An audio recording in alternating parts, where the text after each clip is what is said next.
Gue paling nggak bisa disuruh yang namanya udah lo harus percaya Tuhan tanpa ngasih gue logika. Gue nggak bisa mempercayai sesuatu yang gue nggak bisa lihat dan gue nggak bisa rasain, yang nggak solid gitu loh. Kan banyak kan, biasa ada ajaran-ajaran yang dia bilang gini, pokoknya kamu jangan banyak nanya, percaya aja bahwa Tuhan bakal nolongin lo. Tapi lo kasih tau gue dulu dong logikanya, gitu. Tuhan itu ada tuh gimana gitu.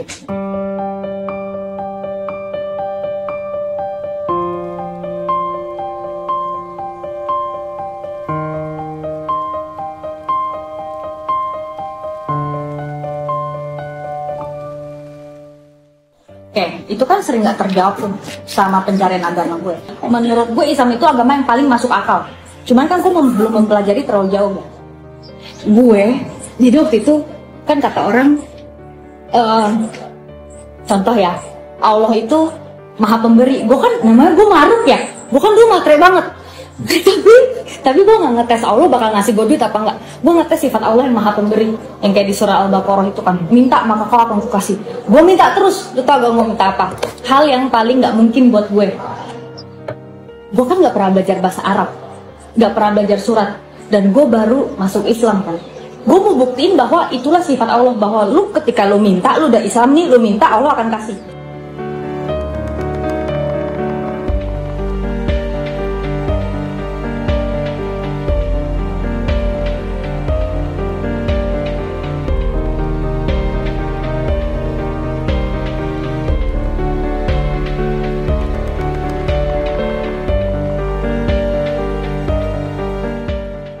Gue bilang Allah, gue plototin tuh, gue nulis Al-Ikhlas, An-Nas, Al-Falaq, sama Al-Fatihah. Menurut logika lo, mungkin nggak 4 surat itu sama arti-artinya lo bisa hafal dalam waktu setengah jam? Mungkin kalau misalnya untuk bahasa Arabnya sih mungkin bisa ya dia pakai surat itu ya. Kalau misalnya untuk artinya, enggak sih. Gue duduk tuh, gue plototin, gue tulis kan, gue plototin sambil gue dengerin YouTube cara bacanya. Gue dengerin aja. Gue dalam hati gue bilang gini, Allah, kan Allah maha pemberi, gak usah ngasih gue duit deh. Allah kasih aku hafal 4 surat ini dalam waktu 30 menit untuk nambah keyakinan gue. Karena kan kalau misalnya lu mau masuk Islam, yang lu pertama cari itu adalah selain syahadat ya, adalah imannya kan. Keyakinannya dulu dong. Lu kalau nggak yakin mau sholat sampai jidat lu hitam juga nggak akan kemana-mana kan gitu. Gue bilang gini, Allah, aku pengen nambah keyakinan aku karena itu kan akidah ya, dasar dari agama. Ya udah Allah, buktiin deh, aku mau hafal 4 suratnya sendiri, hafal deh. Udah abis itu gue berhenti, enggak. Setiap hari gue tanya sama mulai masuk logika ya. Gue dalam hati doang gue ngedumel, Allah, kenapa sih Islam itu agama yang paling baik? Tau nggak? Gue waktu itu gue lupa lagi Google apa yang gak ada hubungannya sama Islam. Itu keluar peta Mesopotamia. Gue mikir, ngapain nggak? Kok ada peta Mesopotamia? Gue cari lagi, tapi gue penasaran, gue cari tahu tentang Mesopotamia. Gue cari tahu, ternyata it leads to peradaban manusia pertama. Sampai Islam ada tuh kenapa? Terus gue tanya lagi sama Allah, kenapa sih dulu Islam itu agama yang sangat privilege, yang semua orang tuh raja berlomba-lomba mau masuk Islam? Itu gue dikasih tahu lagi semuanya. Itu kan logika ya, historical kan. Oke, dari sana gue masih mau sholat gak? Belum. Gue belum mau sholat, gue tanya terus. Nah, maksud gue, lu udah tes belum hal-hal spesifik kayak gitu? Karena kan lu perlu nambah keyakinan dengan cara lu sendiri. Bener gak sih? Kalau misalnya lu cuma bilang, Allah tunjukin gue jalan yang bener, itu Allah akan kasih ke semua umatnya kan gitu. Gue belajar sendiri. Nah itu gue minta sama Allah, gue bilang, Allah tunjukin dong. Jadi gue mintanya sangat spesifik. Lu jadi kalau misalnya lu, ini tips dari gue doang sih, kalau lu mau nambah keyakinan lo, mintanya spesifik, lu nanya yang spesifik. Jadi jangan cuma minta jalan kan banyak ya. Nanti Allah bilang, gue kasih lu nih 1000 jalan, lu bingung nanti mau jalan yang mana kan.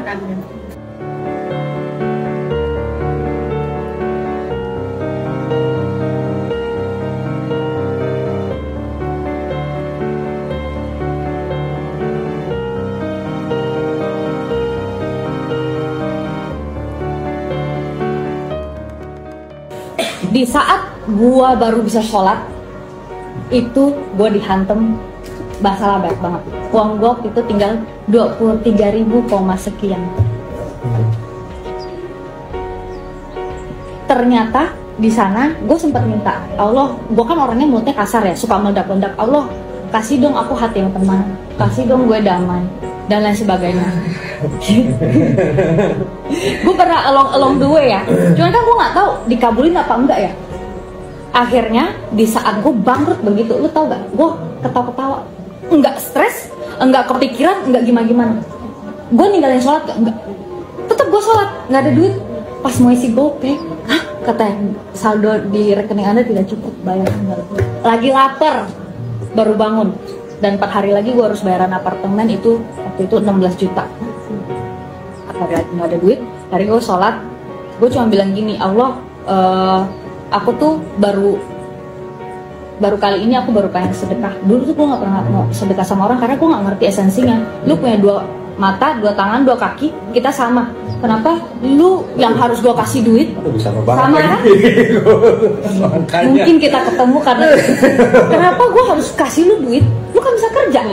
Kita punya otak, sama-sama otak. Lu sama gue nggak ada bedanya. Mungkin kita beda bentuk. Oke, kita beda background dan lain sebagainya. Lu cari dong duit lu sendiri. Kenapa gue yang harus ngasih lu gitu kan? Itu nggak masuk di akal gue sama sekali. Akhirnya karena gue belajar tuh maksudnya gue pelajari tentang Islam ya, satu persatu gue bacain apa segala macem. Akhirnya gue ngerti esensi tentang kita kenapa harus bersedekah gitu.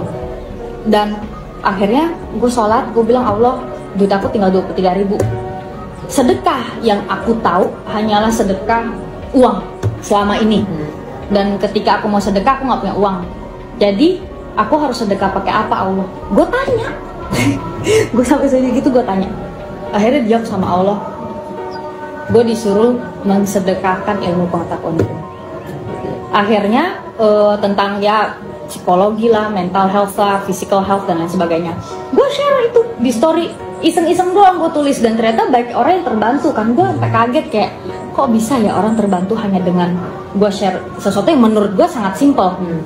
Akhirnya ternyata karena Allah tahu gue bokeh, gue nggak minta duit. Balik lagi tiap kali gue sholat, gue tuh nggak minta duit sama sekali. Gue cuma tanya sama Allah gini, Allah ini apa sih gitu kan? Kok kata orang-orang, Marsi kalau masuk Islam tuh lu bakal kaya apa segala macem. Gue bakal banyak lah janji Allah yang buat lo hadiah seorang mualaf. Lu pernah nggak dengar kayak gitu? Makanya itu yang sering maksud gue sebenarnya gue tuh mau masuk agama yang misalnya gue mau mualaf segala macam, sebenarnya bukan itu yang gue cari. Iya sama. Bukan itu, kayak gue selalu diiming lu bakal kaya apa ya? Mungkin banyak orang bilang kayak misalnya, oke, lu bakal jadi lahir baru lagi lah. Ya dosa lu dihapus lah ABCDE. Tapi gue oke lah itu menurut kepercayaan mereka. Cuma kalau misalnya lu kaya, ntar lu dapat ini dapat itu, waduh, bukan itu yang gue cari sebenarnya. Sama. Makanya gue tuh agak males sebagai kalau bisa ketemu sama orang nih, udah lalu ini lagi aja nanti dulu deh. Iya, karena itu kan maksudnya iming-iming ya. Iya. Kita kan maksudnya masuk satu agama, kita nggak berharap, ya pasti kita semua pengen duit kan gitu. Tapi kita nggak berharap dengan masuk ke suatu agama kita dikayain sama Allah kan. Coba gue nanya sama Allah kenapa sih orang-orang ngomong kayak gitu? Nggak dijawab. Nah waktu itu gue dapet tawaran beberapa PH juga. Gue bilang Allah, aku lagi nggak ada duit nih. Tapi ada tawaran dari PH ini. Boleh nggak Allah? Nggak dijawab juga. Gue mepet kan. Tapi ajaibnya setiap hari ada yang ngasih gue makan. Dan ketika gue bilang sama orang gue nggak ada duit, nggak ada yang percaya. Iya kan? Salah, lo juga pernah? Makanya. Oke. Nah itu kan ujiannya ya.